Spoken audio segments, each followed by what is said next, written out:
Hello, everyone. Welcome back to our series of videos about runners in the Kentucky Derby weekend.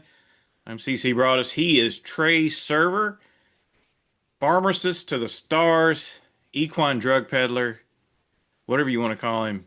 Trey, welcome. How's it going? Hey, I'm doing well. Thank you for having me. It's good to be here. Okay.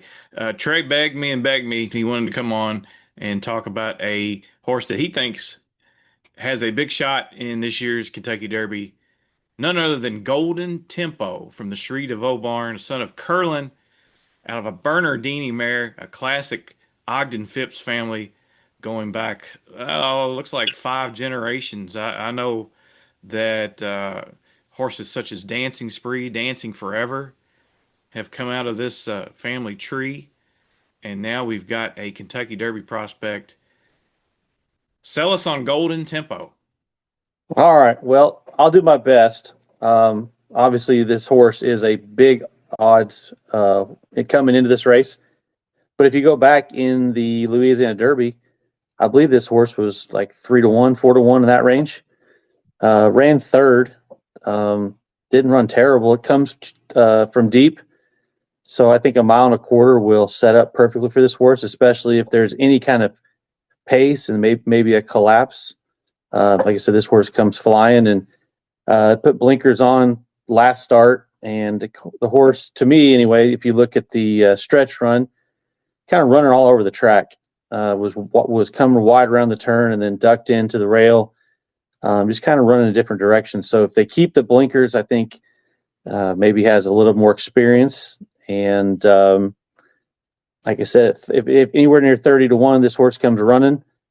May not win, but obviously to spruce up your trifecta superfecta, I can see this horse hitting the board. Okay, let's talk about this Louisiana Derby last time. Only earned an 88 buyer. That's falls well short of what it takes to win a Kentucky Derby. But the horse did have some trouble. He got squeezed at the start, and then was wide off the turn. What do you make of the stretch run where he had to dive to the inside late with in his attempt to catch the leaders?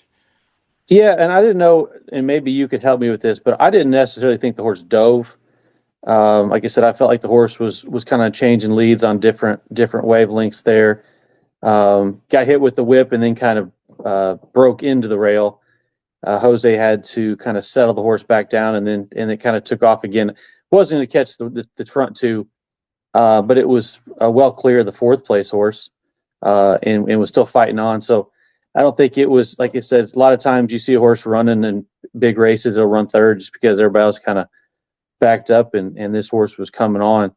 I think this horse is still fighting to the wire, and being, I think, our only run 3 times for start. Like I said, a little more maturity, I think has a chance. And Sherry obviously would point for this race being from that area. And like I said, I'm gonna give her a shot to pull this off. Like I said, I don't necessarily think the horse could potentially win because you said the numbers are light.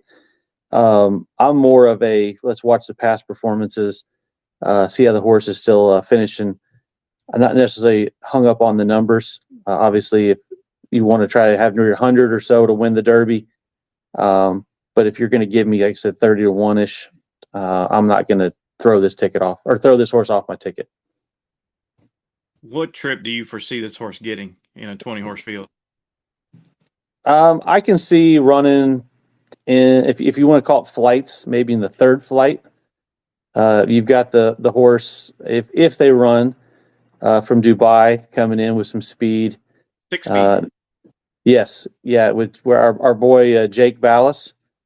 Hopefully he can get over here, and I think that horse will go. There's some other horses I know that Dan's talked about having speed from 6 or 7 other horses. I watched your show the other day, and you maybe said 1 or 2, so that still remains to be seen.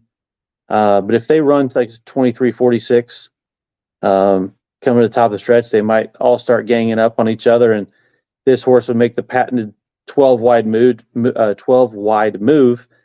and like I said, maybe pick up the pieces. Okay, yeah.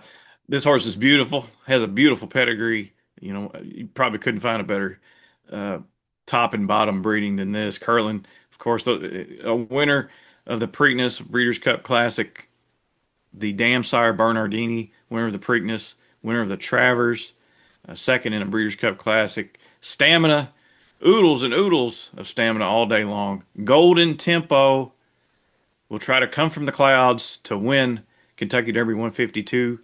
Trey, thank you very much. We'll move on to the next horse. All right, thank you.